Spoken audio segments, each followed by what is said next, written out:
Your Excellency, President Ramotar, Honorable Samuel Hines, Prime Minister, Honorable Dr. Denzel Douglas, Prime Minister of St. Kitts and Nevis, Honorable Reuben Meade, Premier of Montserrat, Ministers of Government, His Excellency Erwin LaRocque, Secretary General of the Caribbean Community, the Right Honorable Sir Dennis Byron, President of the Caribbean Court of Justice, distinguished governors of the Caribbean Development Bank, members of the Board of Directors of the CDB, members of the Diplomatic Corps, observers, guests, management and staff of CDB, members of the media, ladies and gentlemen. Mr. Chairman, the theme of my statement this morning is unlocking opportunities for competitiveness and growth, the role of energy. Ladies and gentlemen, whilst you contemplate how I plan to add my voice to the competitiveness discussion now taking place in our region, let me first thank you, Chairman, on behalf of the CDB, for hosting the 44th annual meeting of CDB's Board of Governors. Many of us have already experienced firsthand your diverse and beautiful country and what is now the legendary hospitality of the Guyanese people. We have all been looking forward to this week with great anticipation. Chairman, let me say with all sincerity that you have not disappointed. Guyana is one of the smallest countries in South America. You share borders with Suriname and Venezuela, which are members of the Caribbean Development Bank. But you also share borders with Brazil, which we expect to join us very shortly. South America, ladies and gentlemen, with a population of almost 400 million and some of the world's fastest growing economies, is a natural target market for Caribbean exports. Recently, this continent has been attracting considerable global investor attention. Mr. Chairman, we recognize that Guyana, a founding member of the CDB, is not being left behind in the continent's economic awakening. Indeed, in recent times, Guyana has recorded consistently high economic growth rates and impressive improvements in many of its key indicators of social and economic performance. For these reasons, this occasion represents an ideal setting for us to examine that nexus between competitiveness on the one hand, economic growth on the other, and the role that energy plays in this mix. As CDB's borrowing member countries move to strengthen trade with South America, Guyana, for us, occupies a strategic position as a gateway to this great continent. But if our aspiration to end poverty in our region and to provide high-quality jobs for our young people is to be realized, and if the dream of our founding fathers for a just and prosperous Caribbean is to be fulfilled, then our industries must be equipped and facilitated to compete in South and North America. They must be equally prepared to take advantage of the opportunities being offered through the European Economic Partnership Agreement, the hopefully imminent Caribbean-Canada Trade Agreement, and the burgeoning markets of the Middle and Far Eastern countries.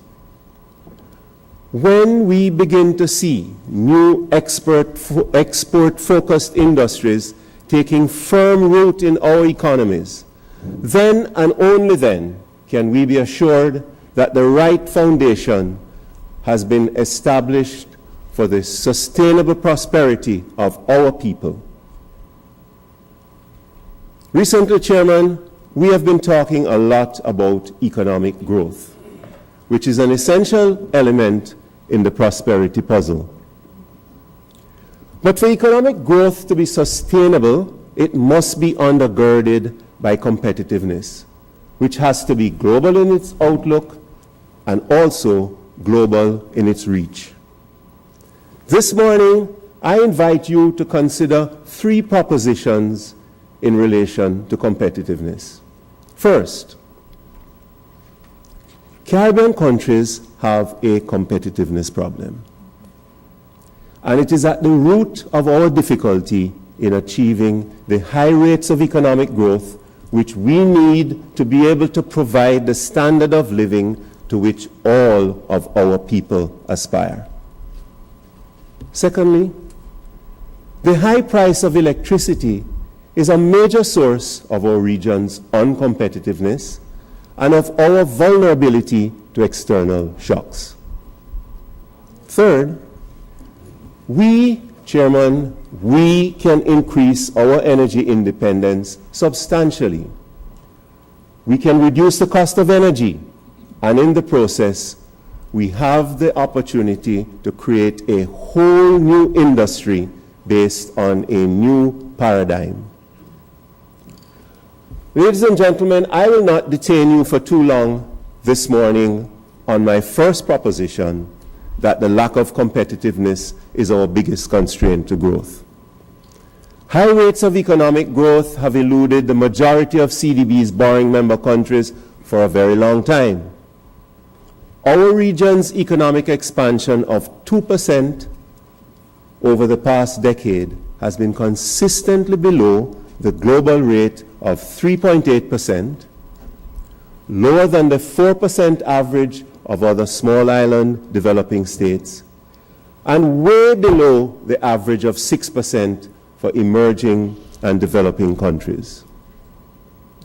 Our anemic growth performance is further manifested in widening fiscal imbalances, high debt ratios, and declining levels of foreign exchange reserves.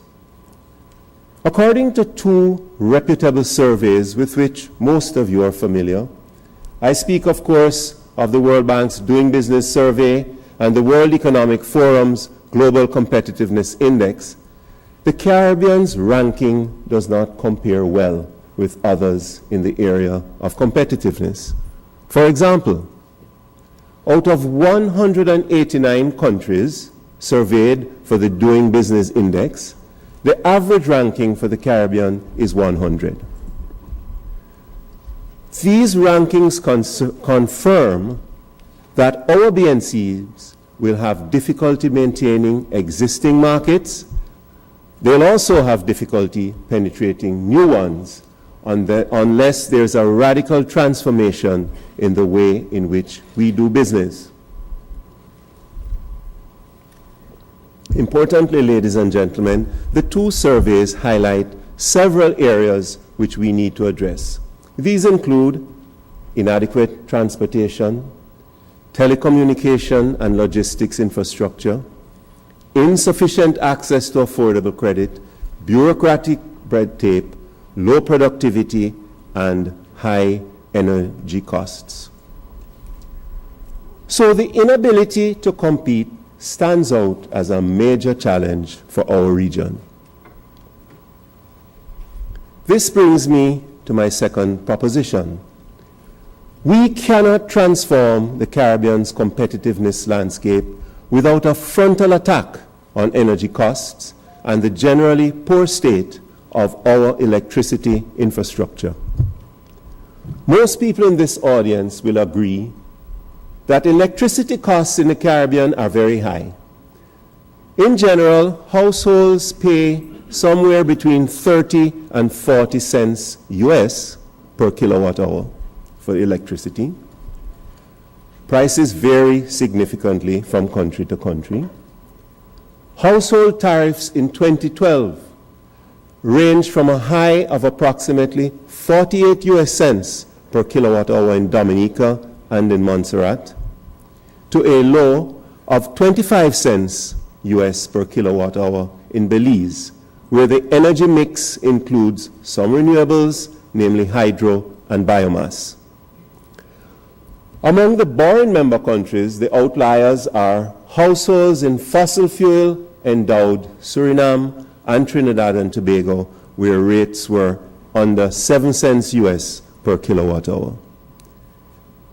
By way of comparison, ladies and gentlemen, these rates that I'm speaking of are approximately 4 times the average rates in North America. A similar situation obtains for commercial and industrial rates. An enterprise survey which was conducted by the World Bank in 2010, and I dare say the findings are still relevant today, though that study found that at least 30% of Caribbean firms identified electricity costs as a major constraint to doing business. So we are forced to ask, why are electricity prices in our Caribbean so high? First of all, there's the combination of high diesel and heavy fuel oil costs and the inherent inefficiency of diesel technology, the technology which most of us use. And this accounts for the majority of the generation in all borrowing member countries. These are the principal contributors to our high electricity costs.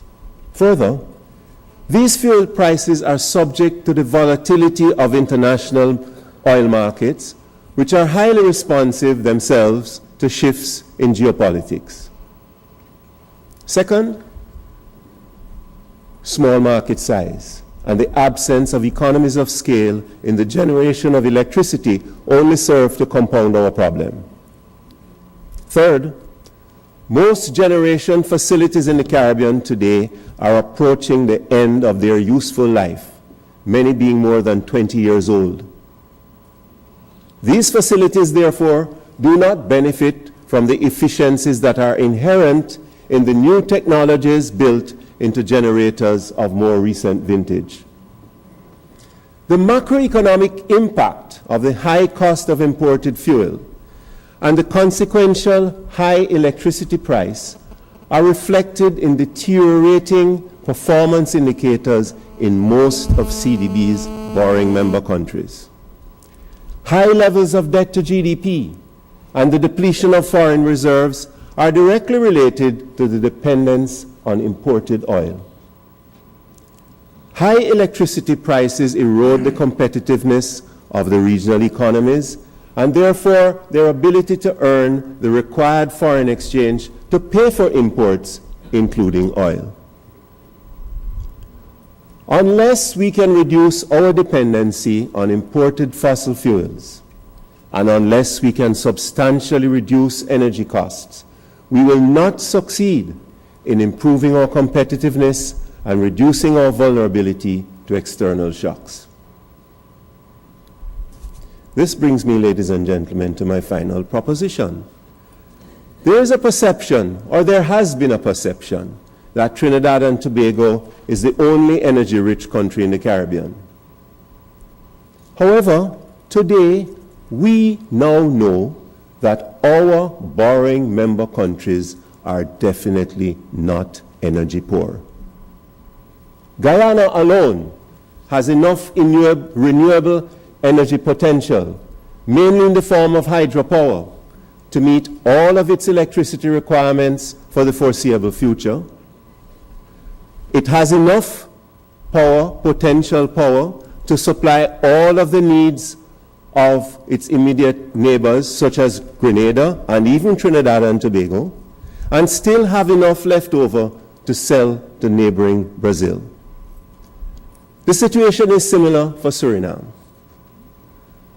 But additionally, ladies and gentlemen, Dominica, Grenada, Montserrat, St. Kitts and Nevis, St. Lucia, and St. Vincent and the Grenadines have great potential to generate their entire baseload electricity requirements from geothermal sources. That is a very powerful and optimistic statement for our future. Although those islands have domestic markets which are quite small, technological advances in the development of undersea transmission cables would allow those small islands with small markets to exploit their relatively large geothermal reserves for export to neighboring countries. In short, they themselves can become energy exporters. Evolving renewable energy technology and recent price reductions can potentially bring about a transformation in the energy landscape to the extent that all of our borrowing member countries can now harness their available resources. Let's take Jamaica, for example. Jamaica can meet up to 30% of its electricity needs from renewable sources such as wind, solar, mini hydro, and waste to energy. According to a study by the World Watch Institute of the USA, Jamaica's annual average solar installation ranges from 5 to 8 kilowatt hours per square meter per day. This is a measure of the level of sunlight that the country enjoys.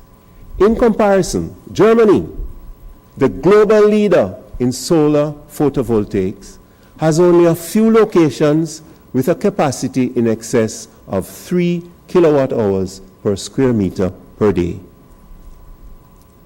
But ladies and gentlemen, Jamaica's situation is not unique. All borrowing member countries boast similarly strong solar potential.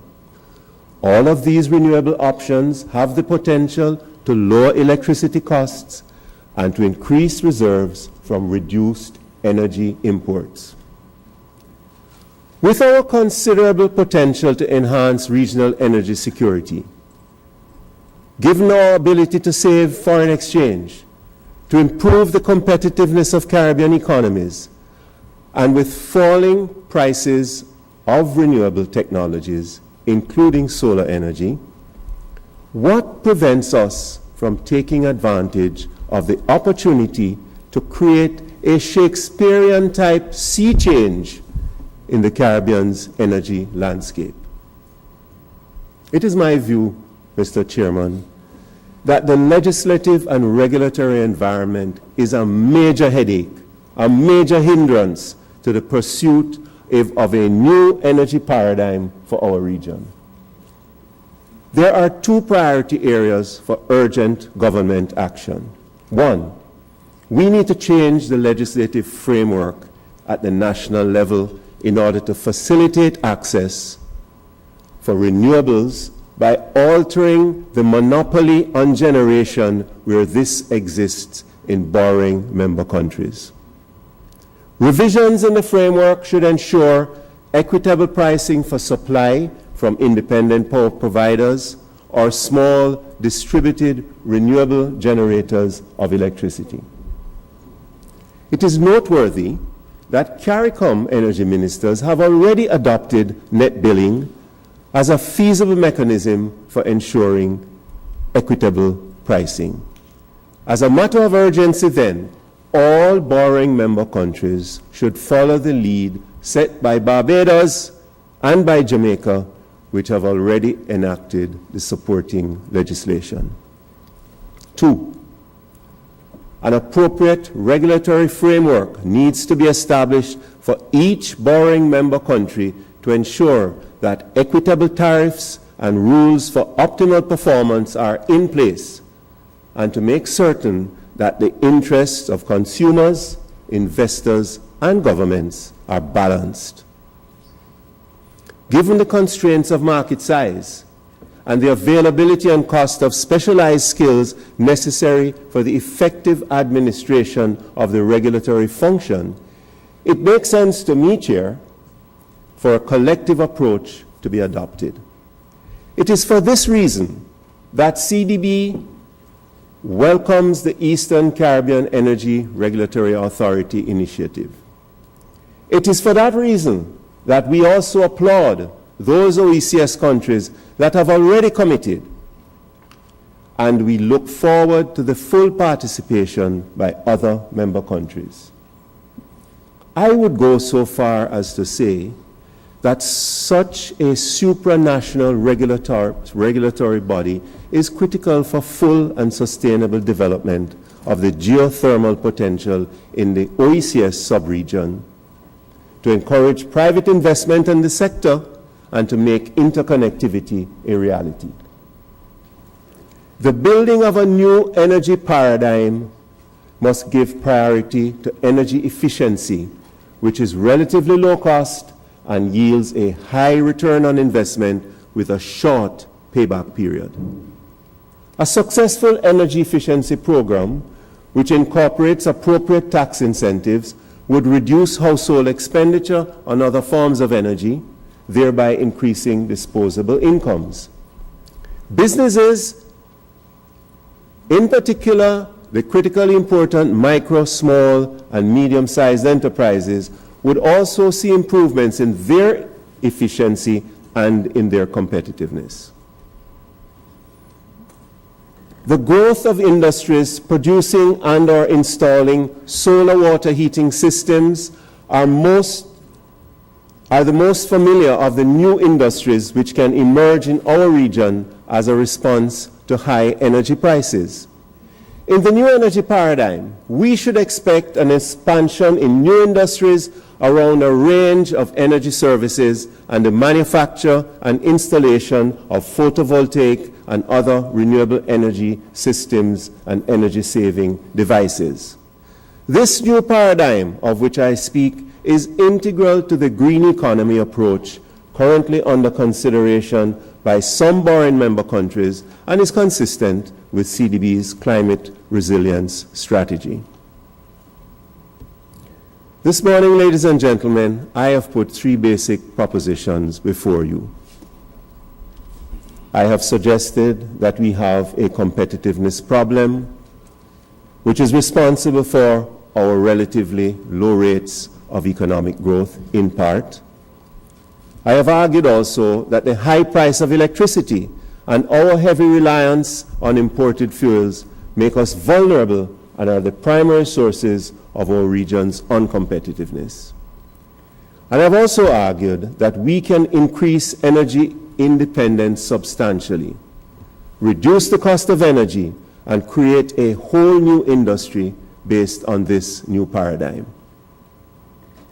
The inevitable question which you must be asking at this stage, ladies and gentlemen, is what role does CDB have in helping the region to address the competitiveness challenge and to make the transition to this new energy paradigm? Promoting poverty reduction through inclusive and environmentally sustainable growth and building resilience to external shocks and natural hazard events underpin all of CDB's development financing and technical assistance to all borrowing member countries. Within that broad framework, the bank has been intensifying its focus on renewable energy and on energy efficiency. Our flagship program, the Basic Needs Trust Fund, has been a useful mechanism for encouraging the use of renewable energy at the community level. In Guyana, the largest beneficiary of this program, we have used BNTF successfully to achieve this objective. With its extensive hinterland, that's Guyana of course, its dispersed population, and the consequential challenge of electricity supply, Guyana for us is ideal for the continued rollout of renewable energy solutions. Over the last 3 years, the BNTF project in Guyana has been including photovoltaic components where relevant in social infrastructure sub-projects. Photovoltaic systems are often the solution of choice in remote areas where diesel is moved by river transport at relatively high cost. Under BNTF 6, 10 sub-projects, which included photovoltaic systems, have already been rolled out for a total installed capacity of 7.3 kilowatts, a small number but a good leverage. It is estimated that these 10 sub-projects have changed the lives of nearly 5,000 citizens. I must share with you the story about Quatamang village in Upper Essequibo, where there was no grid-connected electricity supply, and a couple of manual hand pumps provided the only access to water for residents. With the inclusion of only 700 watts of photovoltaic installed capacity in the sub-project design for the operation of a submersible pump, 408 persons, 220 males and 188 females, and including 65 young people, are now the proud beneficiaries of regular water supply. We are replicating this work in the remaining BNTF beneficiary countries where we have success stories similar to that of the Quatamang village here in Guyana. Through the BNTF, therefore, CDB has been creatively using renewable energy solutions to improve the quality of life of the poor.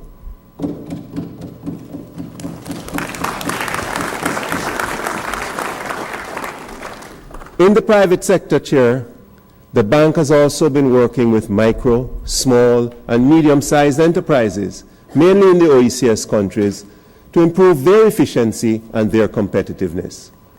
Drawing on the expertise which is embodied in our own Caribbean Technological Consultancy Services Network, we have been assisting MSMEs with the conduct of energy audits, which will inform retrofitting for financing by CDB through the use of local financial intermediaries.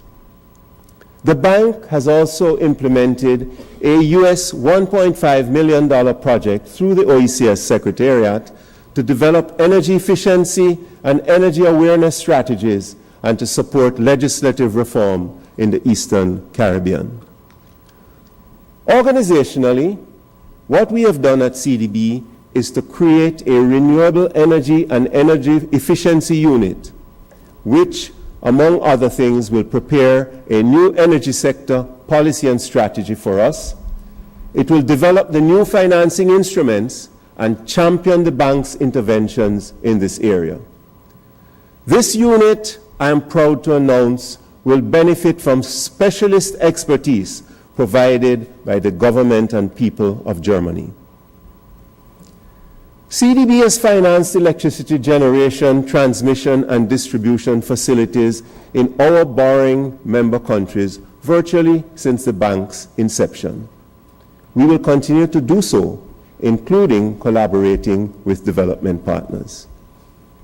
Many of the generating plants, as I indicated earlier, are obsolete, and they need to be replaced by a mix of technologies combining renewables and natural gas. It is estimated that as much as $10 billion of new investment in generation capacity could be required within the medium term if the region's electric utilities are to benefit from the efficiencies associated with the new technologies and for them to maintain adequate reliability.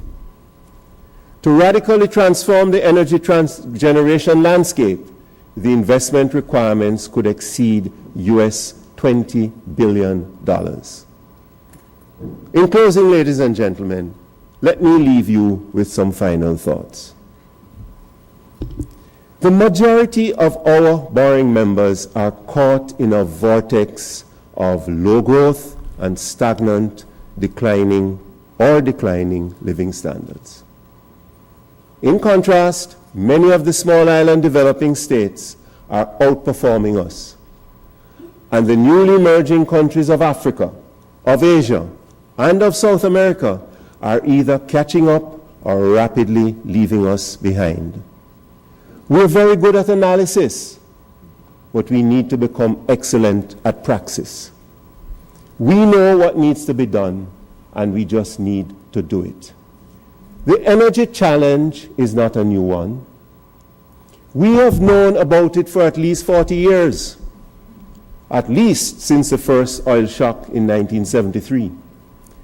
What is clearer today is that We do not need to continue as helpless victims of the vagaries of the international oil markets, nor do we have to remain uncompetitive because electricity prices are like an albatross around our necks.